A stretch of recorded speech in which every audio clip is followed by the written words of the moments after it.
ওই অন্ধকার ঘর, কবর হচ্ছে সাপ বিচ্ছুর ঘর, কবর হচ্ছে পোকা মাকড়ের ঘর, কবর হচ্ছে অন্ধকার ঘর, কবর হচ্ছে সাপের ঘর। ও যুবকেরা, বিশ্ব নবী রাসূলুল্লাহ সাল্লাল্লাহু আলাইহি ওয়াসাল্লাম বললেন, না না না, ওই কবরে তোমাকে একা রেখে তোমার বাচ্চাটা, তোমার ওই নান্না মুন্না ছেলেটা তোমাকে একা ফেলে বাড়িতে চলে আসবে। যে সম্পত্তির জন্য সারা দিনটা দোকানে বসে কাটিয়ে দিলে, বাজারে কাটিয়ে দিলে, মাঠে ঘাটে কাটিয়ে দিলে, ভেড়িতে কাটিয়ে দিলে, না না না, ওই সম্পত্তিটা তোমাকে কবরে একা ফেলে রেখে তোমার সন্তানের পিছন পিছন চলে আসবে। ও আমার সাহাবারা, না না না, ওই অন্ধকার ঘর, সাপ বিচ্ছুর ঘর, পোকা মাকড়ের ঘরে তুমি আর্তনাদ করবে, তুমি চিৎকার করবে, তুমি চেঁচামেচি করবে, তুমি তোমার সন্তানকে পিছন থেকে ডাকবে। তোমার ডাকটা তোমার সন্তান শুনতে পাবে না, তোমার মা শুনতে পাবে না, তোমার স্ত্রী শুনতে পাবে না।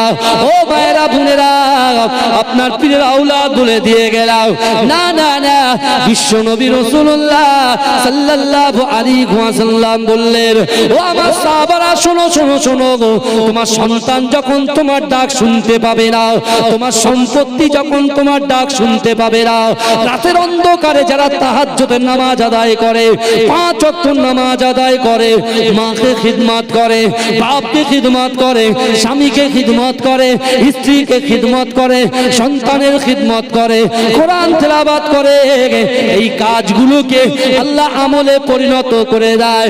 না না না, তুমি যখন চিৎকার করবে, তুমি যে আমলগুলো করেছো, ওই আমলটা ওই কবরে ঢাল হিসাবে তোমার পাশে গিয়ে দাঁড়িয়ে যাবে। আমার ভাইজানেরা, এ নবী পাকের উম্মত উম্মতিরা, এ নবী দেবানরা, তাই আমি আপনাদেরকে বলে যাই, আজকে আমরা কিন্তু সকলে কবরে চলে যাব। ও যুবকেরা, বিশ্ব নবী রাসূলুল্লাহ সাল্লাল্লাহু আলাইহি ওয়াসাল্লাম মদিনার মসজিদে নববী শরীফে সাহাবাদেরকে বলেছেন, ও আমার সাহাবারা, না না না, তোমাদের যখন মৃত্যু হয়ে যাবে, আমার উম্মত উম্মতিদের যখন মৃত্যু হবে, তাদের লাশটা খাটিয়ায় তুলে দেওয়া হবে। ওই খাটিয়ার লাশটাকে এমন করে কবর পর্যন্ত নিয়ে যাওয়া হবে। ও আমার সাহাবারা, আমি রাসূলুল্লাহ তোমাদেরকে জানিয়ে দিলাম, একটা যুবকের লাশ, একটা নারীর লাশ, একটা পুরুষের লাশ, যারই লাশ হোক না কেন, কবর পর্যন্ত যখন যাবে, ও আমার সাহাবারা, আমি রাসূলুল্লাহ তোমাদেরকে জানিয়ে দিলাম, তোমাদের ওই লাশের পিছন পিছন 3টে জিনিস যাবে। কটা জিনিস? কথা বলেন না, কটা যাবে? পিছনের বাবু একটু হাত তোলেন, কটা? 3টে জিনিস যাবে, ভালো করে মনে রাখবেন আমার ভাইজানেরা। ও নবী পাকের উম্মত উম্মতিরা, ও নবী দেবানারা, একটু ভালো করে বোঝার চেষ্টা করে। বিশ্ব নবী রাসূলুল্লাহ সাল্লাল্লাহু আলাইহি ওয়াসাল্লাম ওই সময় সাহাবাদেরকে বললেন, ও আমার সাহাবারা, আমি রাসূলুল্লাহ তোমাদেরকে জানিয়ে দিলাম, 3টে জিনিস কবর পর্যন্ত যাবে। 1 নম্বর, তোমার সন্তান, তোমার ভাই ওই কবরের খাটিয়াটা ধরে কবর পর্যন্ত হেঁটে হেঁটে যাবে। 2 নম্বর, আল্লাহ যে তোমাকে ব্যবসা দিয়েছে, চাকরি দিয়েছে, আল্লাহ পাক তোমাকে ধন ভান্ডার দিয়েছে, আল্লাহ পাক রব্বুল আলামিন তোমাকে যে ব্যবসায় বরকত দিয়ে, ওই ব্যবসা আল্লাহ রুজি দিয়ে তুমি যে একটা করে অর্থ সম্পদ, বিল্ডিং, বালাখানা, জমি জায়গা যা কিছু খরিদ করেছো, ও আমার সাহাবারা, শোনো শোনো, আমি রাসূলুল্লাহ বলি, ওই খাটিয়ার পিছন পিছন এই অর্থ সম্পদ গুলো কবর পর্যন্ত যাবে। 1 সন্তান যাবে, ভাই যাবে, 2 কবর পর্যন্ত অর্থ সম্পদ, বিল্ডিং, বালাখানা গুলো যাবে। ও যুবকেরা, আজকে মাতিঝিল গ্রামের যুবকেরা অক্লান্ত পরিশ্রম করে 2 বছর পরে তারা যে জলসা দিয়েছে, এই জলসার ভিতরে তারা এমন করে নিয়ত করে বসেছে, আমার মা বোনেরা বসেছে, আমার যুবকেরা বসেছে, আমার ভাইয়েরা বোনেরা বসেছে। না না না, তারা বসে বসে শুধু বসে থাকে নাই, ওয়ায়ুসাব্বিহুনাকা, কখনো আলহামদুলিল্লাহ বলছে, ওয়ায়ুহাম্মিদুনাকা ওয়ায়ুকাব্বিরুনাকা, কখনো তাকবীর দিচ্ছে, রাসূলুল্লাহর উপরে দরুদ পড়ছে, আল্লাহর কোরআনের আয়াত তিলাওয়াত শুনছে, রাসূলুল্লাহর হাদিস শুনছে। না না না, আজকে দিনে যে কাজ তারা করছে, এই কাজগুলোকে আমার আল্লাহ পাক আমলে পরিণত করে দেয়। ও যুবকেরা, ও নবী পাকের উম্মত উম্মতিরা, একটু ভালো করে বোঝার চেষ্টা করেন। আমলে পরিণত করে দেবার পরে ওই খাটিয়াটা যখন কবর পর্যন্ত যাবে, এই আমলটুকু আল্লাহর ওই বান্দা বান্দির পিছন পিছন কবর পর্যন্ত পৌঁছে যাবে। জোরে বলবেন না? তাহলে কটা জিনিস গেল বলেন? তিনটে। কি গেল? সন্তান ভাই গেল, দুই অর্থ গেল, সম্পদ গেল, আর তিন আপনি যেই বসে আছেন 2 ঘন্টা 2 ঘন্টা 4 ঘন্টায় যে বসে আছেন জেগে জেগে, কষ্ট হচ্ছে, আপনি কাজে ব্যস্ত মানুষ, ফজর হলেই উঠে চলে যেতে হবে, বুঝতে পারছেন না? এই যে যেতে হবে, হ্যাঁ, এই আজকে যারা বসে বসে আমার মা বোনেরা অক্লান্ত পরিশ্রম করে সারাদিন রান্না বান্না করে কুটুমগুলোকে খাইয়েছে, জামাইগুলোকে খাইয়েছে, ভাইগুলো এসেছে, ভাইয়ের ভাবিগুলো এসেছে, তাদের খাইয়ে পরিয়ে দিয়ে যতটুকু বাদ বাকি টাইমটা আছে বসে বসে তারা ওয়াজ শুনছে, এসে বলছে হাঁড়িগুলো পরে মাজবে, আগে ওয়াজটা শুনে আসে। এসছে না? কথা বলেন না? হ্যাঁ, এই যে আপনি বসে আছেন, এটা আল্লাহ আমলে পরিণত করে দেবে। জোরে বলেন। আপনার কি মনে হয় আমি কথাগুলো ফ্রড কথা বলছি নাকি? কথা বলেন। হ্যাঁ, আমার বাবাজিরা ভালো করে বোঝে, আল্লাহ বলছে এই আমলটুকু কবর পর্যন্ত যাবে। রাসূল এই কথা বললেন, কিছুক্ষণ রাসূল চুপ থাকলে রাসূলুল্লাহ চোখ দিয়ে ঝরঝর করে পানি পড়ছে। আল্লাহ রাসূলের সাহাবারা জিজ্ঞাসা করে, ইয়া রাসূলুল্লাহ, ইয়া হাবিবাল্লাহ হুজুর, না না না, ইয়া রাসূলুল্লাহ, ইয়া হাবিবাল্লাহ হুজুর, না না না, আপনি বলেন বলেন তারপরে কি হবে? ও যুবকেরা, ও নবী পাকের উম্মত উম্মতিরা, বিশ্ব নবী রাসূলুল্লাহ সাহাবাদেরকে বুঝিয়ে দিলেন, ও আমার সাহাবারা, মিনহা খলাকনাকুম ওয়া ফিহা নুঈদুকুম ওয়া মিনহা নুখরিজুকুম তারাতান উখরা, বলে 3 মুঠো মাটি যখন তোমার বুকে চাপিয়ে দেওয়া হবে, ও আমার সাহাবারা শোনো শোনো, যখন 40 কদম তোমার সন্তানগুলো কদম দিয়ে 40 কদম পার হয়ে যাবে, তোমার ভিতরে আল্লাহর রূহ পাঠিয়ে দেবে। তুমি দেখতে পাবে যে সন্তানের জন্য তুমি নামাজ পড়ো না, যে সন্তানের ভালাইয়ের জন্য তুমি কোরআন তেলাওয়াত করলে না, যে সন্তানের জন্য শরিয়াতটা সঠিকভাবে আদায় করতে পারলে না, ও আমার সাহাবারা শোনো শোনো, ওই অন্ধকার ঘর কবর হচ্ছে সাপ বিচ্ছুর ঘর, কবর হচ্ছে পোকা মাকড়ের ঘর, কবর হচ্ছে অন্ধকার ঘর, কবর হচ্ছে সাপের ঘর। ও যুবকেরা, বিশ্ব নবী রাসূলুল্লাহ সাল্লাল্লাহু আলাইহি ওয়াসাল্লাম বললেন, না না না, ওই কবরে তোমাকে একা রেখে তোমার বাচ্চাটা, তোমার ওই নান্না মুন্না ছেলেটা তোমাকে একা ফেলে বাড়িতে চলে আসবে। যে সম্পত্তির জন্য সারা দিনটা দোকানে বসে কাটিয়ে দিলে, বাজারে কাটিয়ে দিলে, মাঠে ঘাটে কাটিয়ে দিলে, ভেড়িতে কাটিয়ে দিলে, না না না, ওই সম্পত্তিটা তোমাকে কবরে একা ফেলে রেখে তোমার সন্তানের পিছন পিছন চলে আসবে। ও আমার সাহাবারা, না না না, ওই অন্ধকার ঘর, সাপ বিচ্ছুর ঘর, পোকা মাকড়ের ঘরে তুমি আর্তনাদ করবে, তুমি চিৎকার করবে, তুমি চেঁচামেচি করবে, তুমি তোমার সন্তানকে পিছন থেকে ডাকবে, তোমার ডাকটা তোমার সন্তান শুনতে পাবে না, তোমার মা শুনতে পাবে না, তোমার স্ত্রী শুনতে পাবে না। ও মায়েরা বোনেরা, আপনার পীরের আওলাদ বলে দিয়ে গেলাম, না না না, বিশ্ব নবী রাসূলুল্লাহ সাল্লাল্লাহু আলাইহি ওয়াসাল্লাম বললেন, ও আমার সাহাবারা শোনো শোনো শোনো, তোমার সন্তান যখন তোমার ডাক শুনতে পাবে না, তোমার সম্পত্তি যখন তোমার ডাক শুনতে পাবে না, রাতের অন্ধকারে যারা তাহাজ্জুদের নামাজ আদায় করে, 5 ওয়াক্ত নামাজ আদায় করে, মাকে খিদমত করে, বাপকে খিদমত করে, স্বামীকে খিদমত করে, স্ত্রীকে খিদমত করে, সন্তানের খিদমত করে, কোরআন তেলাওয়াত করে, এই কাজগুলোকে আল্লাহ আমলে পরিণত করে দেয়। না না না, তুমি যখন চিৎকার করবে, তুমি যে আমলগুলো করেছো ওই আমলটা ওই কবরে ঢাল হিসাবে তোমার পাশে গিয়ে দাঁড়িয়ে যাবে। জোরে বলে না, পিছনের ভাইরা তো চুপ করে বসে আছে। গজল কিন্তু আমি বলবো না, ওরেও ভূমি মদিনার ভূমি আর একবার বলতে বলছে। এই যদি হাল হয়, ও জিন্দেগিতে রাকিবুল আজিজের জবান থেকে আপনি বার করতে পারবেন না। অত সহজ নাই ভাই। যা হয় এই পৃথিবীতে, যা কিছু হয় ভালোবেসে হয়, টাকা দিয়ে কাউকে কেনা যায় না, শুধু সে ইমানদার হয়। কথা ঠিক না ভুল? কথা বলেন না। তাকবীর দেবেন না? নারে তাকবীর। জোরে হবে না নারে তাকবীর? মাসলাকে মুজাদ্দিদ সামাদ নারে তাকবীর। আমার সোনার ভালো করে, তাহলে সন্তান কাজে আসলো না, ভাই বোন কাজে আসলো না। আসলো কি কাজ? এই যে বসে আমলটা করছেন, কোরআন তেলাওয়াত করুন, কোরআন আপনি পড়বেন, কোরআন মানবেন, কোরআন অনুযায়ী আমল করবেন, আল্লাহ জান্নাত দিয়ে দেবে। জোরে বলেন। আবু বকর হুজুর, আলী হুজুর, তার দৃষ্টান্ত আমি আপনাদের কাছে দিয়েছি। আপনি কোরআন মানবেন না, এক কান দিয়ে ঘুষাएंगे আর दूसरा কান দিয়ে বার নিকালে দেंगे, তখন কি হবে? এক কান দিয়ে ঢোকাবেন আর এক কান দিয়ে বার করে দেবেন, আর আপনি আমলই করবেন না, চর্চা করবেন না, তাহলে কি হবে? এই কথা বলেন, কি হবে? আবু জেহেলের মতো অবস্থা হবে, আবু জাহেলের মতো অবস্থা।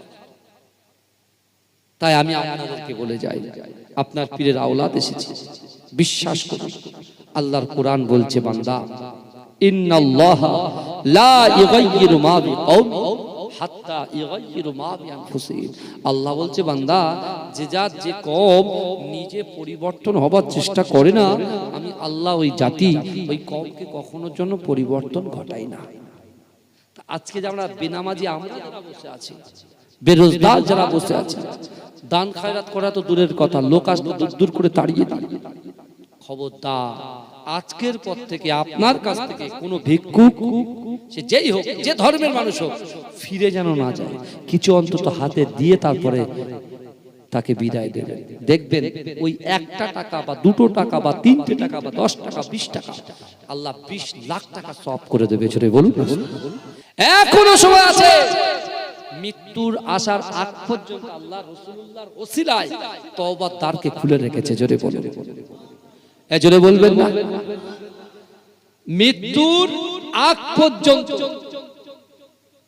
মৃত্যু আসার আগে পর্যন্ত রাসূলুল্লাহ আমার আল্লাহ পাক তওবার দ্বারকে আল্লাহ খুলে রেখেছে। জোরে বলবেন না? दिल का उजाला नामे मोहम्मद, आंखों का तारा नामे मोहम्मद। ए जोरे बोलবেন না সুবহানাল্লাহ? জোরে হবে না? নারে তাকবীর। আর একটু জোরে বলুন না পিছনের ভাইরা। আচ্ছা, একটা তাকবীর দেন তো। আমি দয়া করে সবার হাত জোর করে বলছি, একটা কেউ বসে থাকবেন না। আমি দেখবো যে আওয়াজটা কতদূর পর্যন্ত পৌঁছায়, যে আমি ঠিক আছি কিনা। একবার তাকবীর দেবো, নারে তাকবীর। এখান থেকে আওয়াজ, তোমরা চুপ করো তো ভাই, 10টা বেঞ্চি পিছনের ভাই। নারে তাকবীর। সবাই একসঙ্গে নারে তাকবীর। মাসলাকে মুজাদ্দিদ জামান। माशाअल्लाह माशाअल्लाह, अल्लाह कबूल कर। हूरो गिलमान देखे रास्ता सरकार का, रास्ता सरकार का। हूरो गिलमान देखे रास्ता सरकार का, रास्ता सरकार का। हूरो गिलमान देखे रास्ता सरकार का, रास्ता सरकार का। रूहुल अमीन चूमे तलवा सरकार का, तलवा सरकार का। जोरे बोलবেন না? জোরে হবে না সুবহানাল্লাহ, নারে তাকবীর। परवरदिगार देखेंगे रास्ता सरकार का, रास्ता सरकार का, परवरदिगार देखेंगे रास्ता सरकार का, रास्ता सरकार का। रूहुल अमीन चूमेंगे तलवा सरकार का, तलवा सरकार का। हूरों के मान देखेंगे रास्ता सरकार का, रास्ता सरकार का। मुज़म्मिल मुद्दासिर गए रुतबा सरकार का, रुतबा सरकार का। मुज़म्मिल मुद्दासिर गए रुतबा सरकार का, रुतबा सरकार का। पढ़ती है आयत आयत खुतबा सरकार का, खुतबा सरकार का। अल्लाह আমার ভাই জানেরা, হে নবী পাকের উম্মত উম্মতিরা, হে নবী দেবানারা, আপনার বাড়িতে 1.5 বছরের একটা বাচ্চা আছে। ও যুবকেরা, ও নবী পাকের উম্মত উম্মতিরা, ওই 1.5 বছরের বাচ্চাটা সবেমাত্র হামাগুড়ি দিতে শিখেছে। কিন্তু আপনার বাড়ির উঠানের সামনে বড় একটা পুকুর আছে। আপনি মা হিসাবে, বাপ হিসাবে আপনার সন্তানের দিকে আপনি কিন্তু তাকিয়ে থাকেন। আপনার নজরটা আপনার ওই 1.5 বছরের বাচ্চার দিকে থাকে, আপনার নজর কিন্তু অন্য দিকে থাকে না।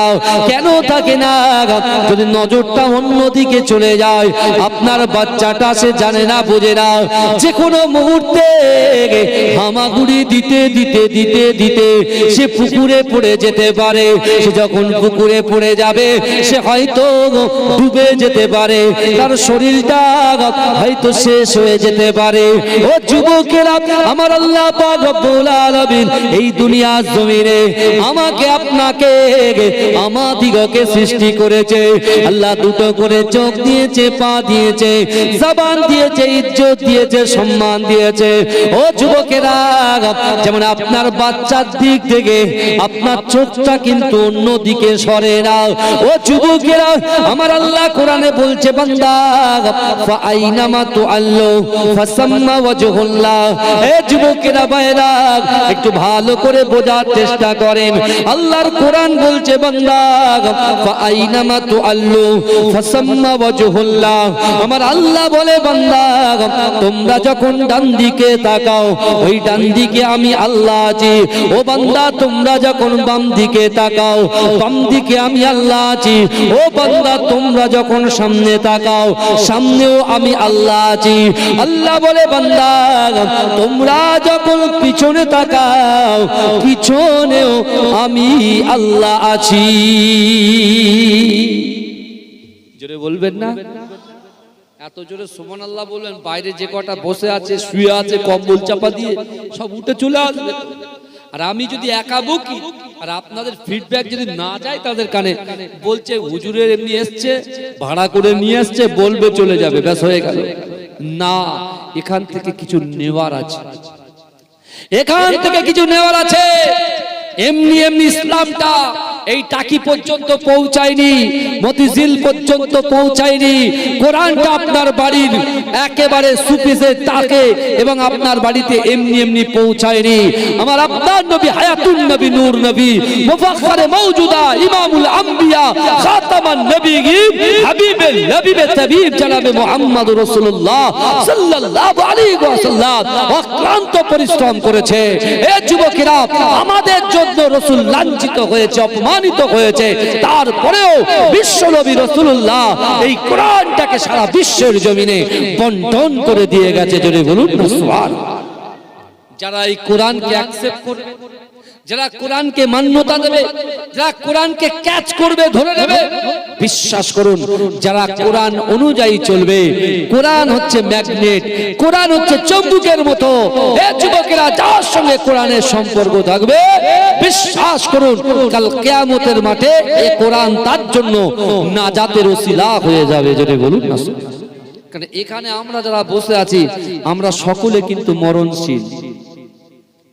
কুল্লু নাফসিন যায়িকাতুল মাউত, প্রত্যেক মানুষের মৃত্যুর স্বাদ গ্রহণ করতে হবে। কথা ঠিক না ভুল? আবার আল্লাহর কোরআন বলছে ইজা জা আজালুহুম লা ইস্তাখিরুনা সাআতাও ওয়া লা ইস্তাকদিমুন, অর্থাৎ মৃত্যু যখন আসবে এক সেকেন্ড লেট করা হবে না, এক সেকেন্ড দেরি করা হবে না। এই যুবক ভালো করে বোঝার চেষ্টা করো, আজকে দুনিয়ার জমিনের উপরে আসমানের নিচে আমরা এক্সকিউজ দিই, অজুহাত দিই। কি অজুহাত? হুজুর আমার বিশাল বড় একটা দোকান আছে, ওই দোকানে এত খরিদ্দারের চাপ, হুজুর নামাজটাও ঠিকভাবে পড়তে পারি না, কাজা হয়ে যায়। হুজুর 4 বিঘা জমি লিজ নিয়েছি, 4টে আরো লিজে চলে।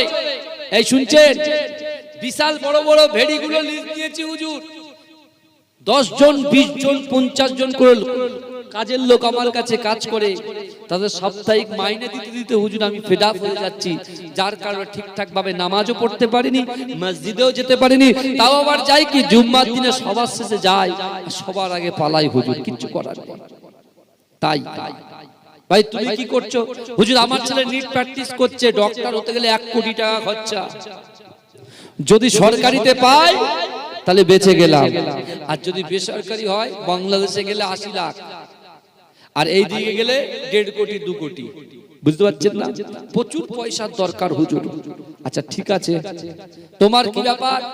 হুজুর এত ব্যবসা বাণিজ্যের মধ্যে লিপ্ত, মা বোনেরা বলছে হুজুর সন্তান মানুষ করতে করতে নামাজ গ্যাপ, কোরআন তেলাওয়াত গ্যাপ। এখন আপনি বলেন তো, ওই কবরের ভিতরে, আমার আপনার কবরের ভিতরে কি কি যাবে?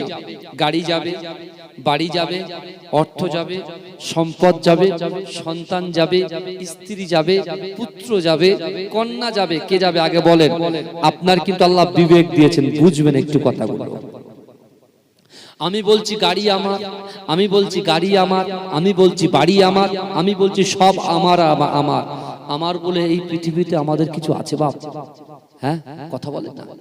এই মৃত্যুর পরে ভালো করে বোঝেন, মৃত্যুর পরে ওই কবরে কটা জিনিস যাবে বলেন তো? কবরে কটা জিনিস যাবে? দুটো। কি কি যাবে? হ্যাঁ, আমল আর ঈমান। ঈমান যাবে, আমল যাবে। আল্লাহ এবারে আপনি বলছেন আমি তো কলেমা পড়েছি লা ইলাহা ইল্লাল্লাহ মুহাম্মাদুর রাসূলুল্লাহ, তাহলে আমরা তো ঈমান এনেছি, তাই না? মনে মনে হচ্ছে না যে আমরা তো কলেমা পড়েছি, ঈমান এনেছি। কিন্তু আমার ভাইরা, কোরআন যে রাসূলুল্লাহর উপরে আল্লাহ নাজিল করেছেন, ওই কোরআনের ভিতরে এমন একটা দিশা আল্লাহ দেখিয়েছেন, এমন একটা রাহ আল্লাহ দেখিয়েছেন, এমন একটা রাস্তা দেখিয়েছেন। এ যুবকেরা, একটা যুবক যখন কুপথের দিশায় অবলম্বন করে, তাকে যখন আপনি তাকে টেনে নিয়ে যদি এই সঠিক পথের দিশায় দাঁড় করিয়ে দেন, এই রাস্তায় ইহদিনাস সিরাতাল মুস্তাকিমের রাস্তায় যদি আপনি তুলে দেন, বিশ্বাস করুন ওই রাস্তা যদি সোজা সে এগিয়ে যেতে পারে, অবশ্যই অবশ্যই আল্লাহর দয়ার জান্নাতের সন্ধান পেয়ে যাবে। জোরে বলবেন না? কি জ্বালাতন! আপনি হাই হ্যালো বলেন না, হাই হ্যালো করেন তো, গুড নাইট, হ্যাঁ গুড নুন, আফটারনুন এসব বলেন তো আপনারা। আপনারা টাকিতে থাকেন, বিশাল ব্যাপার আপনাদের, বুঝতে পারছেন না? পুরো একদম বসিরহাটের সিটিতে থাকেন আপনারা, বুঝতে পেরেছেন? তা আপনারা একটু জাগতে হবে ভালো করে, একটু তাকবীর দেন, নারে তাকবীর। এই দেখেন সব চুপচাপ বসে আছে, চুপ করে বসে আছেন কেন? কি আশ্চর্য! তাকবীর দেন না, নারে তাকবীর। আর আরো জোরে চিল্লান, নারে তাকবীর। মাশাআল্লাহ মাশাআল্লাহ, ভালো করে। তাহলে আপনি বলছেন দুটো জিনিস কবরে যাবে, কি যাবে? ঈমান যাবে, আমল যাবে। আমার ভাইজানেরা, হে নবী পাকের উম্মত উম্মতিরা, হে নবী দিওয়ানারা, একটু ভালো করে বোঝার চেষ্টা করেন। আল্লাহ পাক পবিত্র কালামুল্লাহ শরীফের ভিতরে পরিষ্কার ভাবে জানিয়ে দিয়েছে, ও বান্দা, বিসমিল্লাহির রহমানির রহিম, আহাসিবান নাসু আইতরাকু আইয়াকুলু আমান্না ওয়া হুম লা ইফতানুন। হে যুবকেরা, মায়েরা, আপনার পীরের আওলাদ বলে দিয়ে গেলাম, না না না, আল্লাহ পাকের এই কোরআনের দিকে একটু তাকান, আল্লাহ পাকের এই কোরআনের আয়াতের দিকে খেয়াল করেন। আল্লাহ বলছে, ও বান্দা, ও মতিঝিল নিবাসীরা, শোনো শোনো, আহাসিবান নাসু আইতরাকু আইয়াকুলু আমান্না। ও বান্দা, তোমরা যারা ঈমান এনেছো, তোমরা কি মনে মনে করো আমি আল্লাহ তোমাদেরকে ছেড়ে দেব ওহুম লা ইফতানুন আমি আল্লাহ কি তোমাদের পরীক্ষা করব না ও যুবকেরা ও আমার আম্মা জান বোনেরা আল্লাহ পাক বলছে বান্দা আমি আল্লাহ তোমাদেরকে পরীক্ষা করব ও যুবকেরা আল্লাহ পাক অর্থ দিয়ে পরীক্ষা করবে আল্লাহ ব্যবসা দিয়ে পরীক্ষা করবে আল্লাহ সংসার দিয়ে পরীক্ষা করবে আল্লাহ পিতা মাতাকে দিয়ে পরীক্ষা করবে ও যুবকেরা একজন মুমিনকে একজন ঈমানদারকে আল্লাহ পাক পাঁচটা বিষয়ে প্রশ্ন করবে ও যুবকেরা ও নবী পাকের উম্মতিরা আমার আল্লাহ পাক পাঁচটা বিষয়ে পরীক্ষা করবে এক নম্বর আল্লাহ বান্দার অন্তরে ভয় দিয়ে পরীক্ষা করবে এ বান্দা দুনিয়ার জমিনে কাকে ভয় করে আমি আল্লাহ কিন্তু দেখে নেব দুই নম্বর আল্লাহ পাক রব্বুল আলামিন বান্দার শরীরের ভিতরে বান্দির শরীরের ভিতরে রোগ দিয়ে পরীক্ষা করবে এ বান্দা কার কাছে রোগ যখন আমি আল্লাহ দেব কার প্রতি সন্তুষ্ট কার প্রতি অসন্তুষ্ট আমি আল্লাহ দেখে নেব ও যুবকেরা আল্লাহ আপনার ব্যবসায় বরকত দেবে এত লাভবান করে দেবে এত ধনট্য করে দেবে ও যুবকেরা ওই ব্যবসাটাকে আল্লাহ পাক হ্রাস করে দেবে ছোট করে দিয়ে আল্লাহ পরীক্ষা করবে ক্ষতি করে আল্লাহ পরীক্ষা করবে ও যুবকেরা বিশ্বনবী রাসূলুল্লাহ সাল্লাল্লাহু আলাইহি ওয়াসাল্লাম ১৫০০ বছর আগে আল্লাহ রাসূল যখন সাহাবাদের সামনে আল্লাহ রাসূল যখন আলাপ আলোচনা করেন একজন সাহাবা দাঁড়িয়ে গিয়ে আল্লাহ রাসূলকে বলেছে ইয়া রাসূলুল্লাহ হাবিবাল্লাহ না না না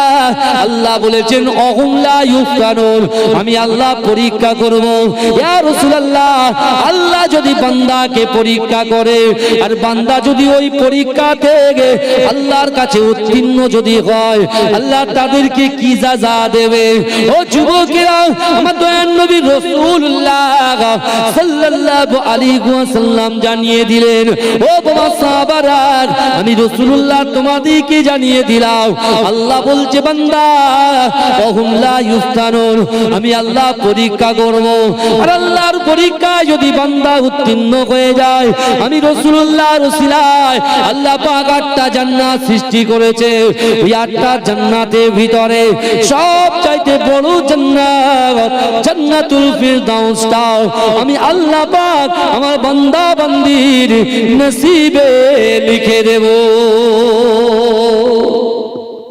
ছোট বলবেন না আমার বাপেরা ভাইরা ভালো করে বলুন এখানে আপনি নিতে এসেছেন আর আমিও নিতে এসেছি আমি কি নিতে এসেছি বলেন তো আল্লাহ বলছে বান্দা নাহনু আকরাবু ইলাইহি মিন হাবলিল ওয়ারিদ আল্লাহ বলছো বান্দা তোমার ঘাড়ের শিরা উপশিরা যেটা আছে এই শুনছেন তো আমাদের ঘাড়ের শিরা উপশিরা নাই বাবাজি কথা বলেন না আপনারা শিক্ষিত মানুষ বসে আছেন তো বড় বড় জায়গায় আছেন আলহামদুলিল্লাহ আর আমরা মুজাদ্দিদ জামানের আওলাদ অর্থাৎ খলিফার আওলাদ বুঝতে পেরেছেন এই মোটামুটি তাদেরই বাগানে মুজাদ্দিদ জামান দাদা হুজুর পীর কেবলা বসিরহাট আল্লামা হুজুর পীর কেবলা আমার পর্দাদি হুজুরের খলিফা আহমদ আলী হামিদ শাহ জালালি রাহমাতুল্লাহ আলাইহি যে বাগান সাজিয়ে রেখেছে এই বাগানে আপনারা ডাকেন টুকটুক করে আসি কিছু আলোচনা করি আবার বাড়ি চলে যাই আল্লাহ বলছে বান্দা নাহনু আকরাবু ইলাইহি মিন হাবলিল ওয়ারিদ বান্দা তোমার ঘাড়ের শিরা উপশিরা থেকে অতি নিকটবর্তী আমি আল্লাহ তোমাদের সাথে থাকি জোরে বলে আপনি ঘাবড়ে যাচ্ছেন তাই না এখন বর্তমানে কাকে ভয় করব বলেন তো এই সময়ে আমরা কাকে ভয় করব আপনি বলেন আপনি তো ঈমানদার ঈমানদার ব্যক্তি তো দুনিয়ার কোনো মানুষকে কোনো নেতাকে কোনো এমপি কে কাউকে তো পাত্তা দেয় না কথা বলেন না তাই যদি হতো প্রচুর দরবারে অনেক কিছু হয়ে যেত বুঝতে পারছেন না কারণ আল্লাহ পাক রব্বুল আলামিনের নবী বলছে আল্লাহ বলছে বান্দা তোমরা কাকে ভয় করবে আমি আল্লাহ তোমার ভয় দিয়ে পরীক্ষা করব তোমরা ডিসাইড করো কি করবে তোমরা যাচাই করো কাকে ভয় করবে আর কাকে ভয় করবে না আজকে এখানে ১২০ ঘর আছে আমি শুনলাম তাই তো 120 গড় মানুষ। আমি আপনাদেরকে বলে যাই, আমরা ভারতবর্ষের জমিনে বাস করি, আর আমাদের প্রফেট হযরত মুহাম্মদ মুস্তাফা কি বলেছেন জানেন? মাতৃভূমিকে ভালোবাসা হচ্ছে ঈমানের অঙ্গ। জোরে বলেন। দেশকে ভালোবাসা ঈমানের অঙ্গ। আগে আমাদের দেশ, এই ভারতবর্ষ হচ্ছে আমাদের দেশ। এখানে হিন্দু, মুসলিম, জৈন, খ্রিস্টান থেকে শুরু করে আমরা ভ্রাতৃত্ব কাঁধে কাঁধ মিলিয়ে একে অপরের পরিপূরক হিসেবে বসবাস করি। এই কথা ঠিক না বলুন? কাঁধে কাঁধ মিলিয়ে বসবাস করি। আর কোন ধর্মের আঘাত দেওয়ার কথা ইসলাম ধর্ম কখনো বলেনি। এই শুনছেন, লাকুম দীনুকুম ওয়ালিয়া দীন, অর্থাৎ যার ধর্ম যেমন করে সে পালন করো। বুঝতে পারছেন না? ভালো ভালো। কিন্তু আমার বাবাজিরা, আজকে আমরা সেই অনেক ধর্মের ভিতরে আমরা একটা ধর্ম পালন করি, সেই ধর্মের নাম হচ্ছে ইসলাম ধর্ম।